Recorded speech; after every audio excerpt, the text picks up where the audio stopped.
ভারতের কুস্ত মেলায় নিহতের সংখ্যা বেড়েই চলেছে। ভারতের উত্তর প্রদেশের এলাহাবাদে কুস্ত মেলায় পদদলিত হয়ে নিহতের সংখ্যা বেড়েই চলেছে।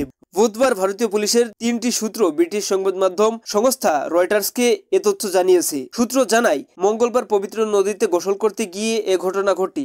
পুলিশের একটি সূত্র বলেছেন, আরও লাশ আসছে মর্গে। লাশগুলোকে তাদের পরিবারের কাছে হস্তান্তর করা হচ্ছে। জ্যেষ্ঠ পুলিশ কর্মকর্তা বৈভব কৃষ্ণা বলেছেন, কতজন মারা গেছে তা এখনো নিশ্চিতভাবে বলা যাচ্ছে না। মানুষের ভিড় ব্যবস্থাপনায় আমরা কাজ করছি। ড্রোন ফুটেজে দেখা যায় লাখ লাখ পুণ্যার্থী কাঁধে কাঁধ মিলিয়ে ভোরের আলো ফোটার আগে মহা কুস্ত মেলার সবচেয়ে শুভ দিনটি উপলক্ষে স্নানের জন্য আসছে। পদদলনের পরে ভিডিওতে দেখা যায় নিহতদের স্ট্রেচারে তুলে নেওয়া হচ্ছে।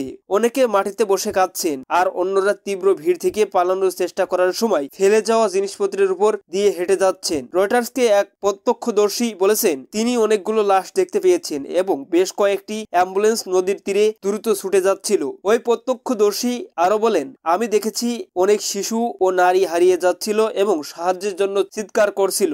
কর্তৃপক্ষ পরিস্থিতি নিয়ন্ত্রণে আনতে এবং উদ্ধার কার্যক্রম চালাতে একটি বিশেষ ইউনিট মোতায়েন করেছে। ভারতের প্রধানমন্ত্রী নরেন্দ্র মোদী উত্তর প্রদেশের মুখ্যমন্ত্রী যোগী আদিত্যনাথের সঙ্গে কথা বলেছেন এবং তাৎক্ষণিক সহায়তা ব্যবস্থা চালু করার আহ্বান জানিয়েছেন। বিশ্বের সবচেয়ে বড় মানব সমাবেশ এই হিন্দু উৎসবে গত 2 সপ্তাহে ইতোমধ্যে প্রায় 148 মিলিয়ন মানুষ অংশ নিয়েছেন। কর্মকর্তারা আশা করেছিলেন এবার প্রায় 100 মিলিয়ন মানুষ এই পবিত্র স্নান করতে আসবেন। যেহেতু এটি একটি বিরল আকাশগঙ্গা অ্যালাইন্সমেন্টের কারণে সবচেয়ে বড় শুভদিন, যা 144 বছর ধরে চলে আসছে। সনাতন ধর্মাবলম্বীদের বিশ্বাস, গঙ্গা, যমুনা ও সরস্বতী নদী মোহনায় স্নান করলে তারা পাপ মুক্ত হয়ে মরণ জন্মের চক্র থেকে মুক্তি পাবেন। এদিকে সাধু রবিশঙ্কর পুরী বলেছেন, আমাদের সব সন্ন্যাসী ও সাধু স্নানের জন্য প্রস্তুত ছিল, কিন্তু যখন আমরা এ ঘটনায় অবহিত হলাম তখন আমরা আমাদের স্নান বাতিল করার সিদ্ধান্ত নিয়েছি। কর্তৃপক্ষ এ ধরনের বিশাল জনসমাবেশের জন্য অনেক প্রস্তুতি নিয়েছিল, যার মধ্যে ছিল বাড়ানো নিরাপত্তা, চিকিৎসা কর্মী এবং বিশেষ ট্রেন ও বাসের ব্যবস্থা।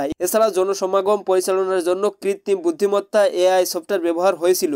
দর্শক, এই ছিল আজকের সর্বশেষ আপডেট নিউজ। সকল প্রকার আপডেট নিউজ সবার আগে পেতে আমাদের চ্যানেলটি সাবস্ক্রাইব করে পাশে থাকুন। ধন্যবাদ সবাইকে। আল্লাহ হাফিজ।